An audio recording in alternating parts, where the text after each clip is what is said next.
मेरे प्यारे विद्यार्थियों, आप सभी का स्वागत है एक बार फिर से सिलेक्शन मंच पे। और आज मैं आपके सामने कुछ इंपॉर्टेंट अपडेट देने जा रहा हूँ। जो अभी येस्टरडे यानी कि 31 मई को एक अपडेट आया था, जो यहाँ पे मैं मेंशन करूँगा। उस अपडेट में क्या कुछ खास रहा जा करके, तो देखते हैं इसको। एक्चुअली लास्ट यानी कि येस्टरडे को 31 मई 31 मई 2024 एक अपडेट है। इस अपडेट पे करता है क्या क्लास की, ये जो ministry of statistics programme implementation, जो मैंने ये मेंशन किया हुआ है, MOSPI, ministry of statistics and programme implementation, एक ऐसा संस्थान कहलाएगा जिसके तहत इसके तहत स्पेशली जो आपका NSO है, नेशनल स्टैटिस्टिक्स ऑफिस है ना, नेशनल स्टैटिस्टिक्स ऑफिस जो है, ये एक ऐसा संस्थान है जो प्रत्येक 31 मई को डेटा जारी करता है, जो कि आपका GDP का है, यानी कि ग्रॉस डोमेस्टिक प्रोडक्ट का। अभी रिसेंटली क्लास क्या हुआ, बात ये कि लास्ट जो फाइनेंशियल ईयर रहा जाकर के 2023-24 जो वित्तीय वर्ष अभी गया हुआ है, जो इस वित्तीय वर्ष के जो लास्ट क्वार्टरली जो मेंशन किए गए, जो कि आपका जनवरी से मार्च, सॉरी जनवरी, फरवरी और इसके अलावा अब ये मार्च है ना, 3 ऐसे मंथ दिए गए जो कि लास्ट क्वार्टरली को ये रिप्रेजेंट करता है। इस पूरे टाइम पर यानी कि लास्ट क्वार्टरली में देखा गया कि जो भारत की जो GDP है, यानी कि भारत की GDP 7.8% दर्ज करेगी, यानी कि भारत की GDP में जो इजाफा हुआ है वो 7.8% दर्ज करेगी, जो कि ये देखा जाए पिछले काफी लंबे अरसे से ये अब तक के क्षेत्र में सबसे ज्यादा GDP को मेंशन किया गया। तो ये कहीं ना कहीं एक इंपॉर्टेंट अपडेट है जो आपके एग्जाम में ये पूछ सकते हैं कि अभी लास्ट फाइनेंशियल ईयर के लास्ट क्वार्टरली में मोस्पी के द्वारा उसका संस्थान NSO ने कुल कितने प्रतिशत GDP के डेटा को रिवील किया हुआ, तो इसका जवाब आएगा 7.8%, यानी कि 7.8%।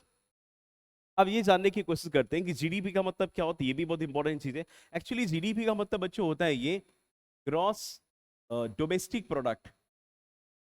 Gross domestic product. ये अ, एक ऐसा तरीका जिसमें ये देखा जाएगा कि किसी भी देश की डोमेस्टिक टेरिटरी में एक फाइनेंशियल में जो भी अर्थव्यवस्था के प्राइमरी, सेकेंडरी एंड टर्सरी, यानी कि कृषि, उद्योग और सेवाओं से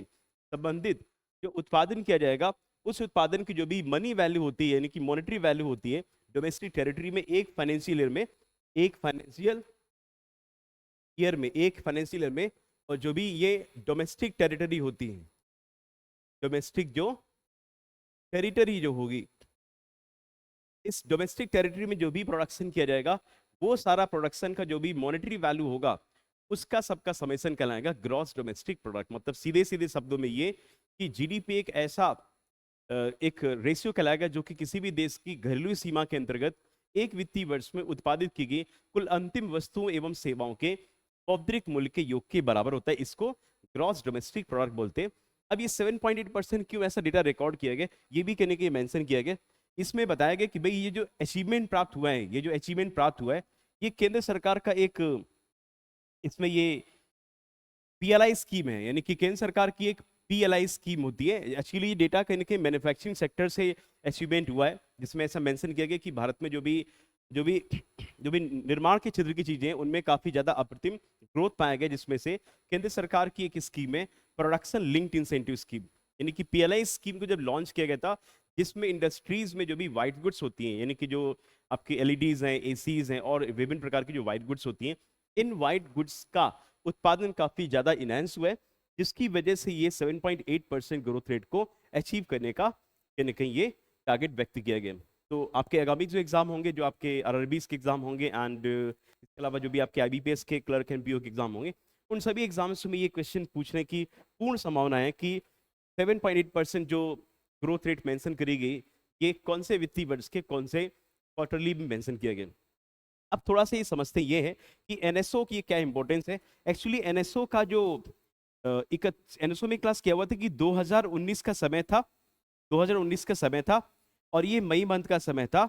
जिस मई मंथ में इस NSO में ऐसे दो इकाई थे, दो ऐसे निकाय जो है, जो CSO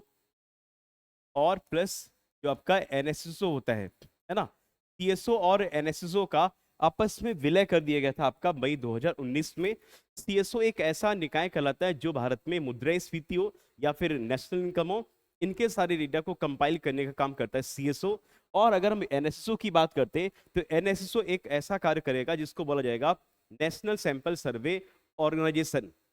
मतलब हो जाएगा ये, चाहे वो गरीबी के आंकड़े हो, चाहे वो सेंसस के आंकड़े हो, इन सारे आंकड़ों को बताने का कार्य करेगा एनएसएसओ, जहां पर सीएसओ मतलब सेंट्रल स्टैटिस्टिक्स ऑफिस इनकम और इन्फ्लेशन की बातचीत करता है। तो इन सबको मर्ज करने की जो प्रक्रिया करेगी वो 2019 में करेगी, इसकी इंपॉर्टेंस समझिएगा। और आपसे एक क्वेश्चन ये मैं कहना चाहूंगा, जैसे अगर मैं आपसे क्वेश्चन पूछूं कि सीएसओ में जो एक प्रकार का सीपीआई होता है ना, डब्ल्यूपीआई होता है, तो जब आप मुद्रास्फीति की क्लासेस को पढ़ते हो, सीपीआई, डब्ल्यूपीआई और आईआईपी, इनके सब के बारे में जिक्र होता जरूर है ना। सीपीआई का अलग अलग बेस ईयर्स है, 2012 आपका सीपीआई का है ना, डब्ल्यूपीआई का 2011-12 है, और आईआईपी का 2011-12 है। तो ऐसी विभिन्न प्रकार की जो प्रमुख जानकारी होती है, जो आपका नेशनल इनकम और इन्फ्लेशन इन सब से मैच करता है, इनकी विस्तृत जानकारी के लिए सिलेक्शन मंच पर उदित सर की क्लास को रेगुलरली आप जो है कहीं वॉच किया करो। और लेटेस्ट डेटा में 7.8% आप लोग याद रखिएगा। मोस्ट इंपॉर्टेंट ये कंटेंट है आपके एग्जाम के लिए, जो भी आप आगामी एग्जाम होंगे। तो ऐसी विभिन्न प्रकार की जानकारी के लिए जुड़े रहिए आप लोग सिलेक्शन मंच के साथ। Thank you. स्टॉप कर दीजिए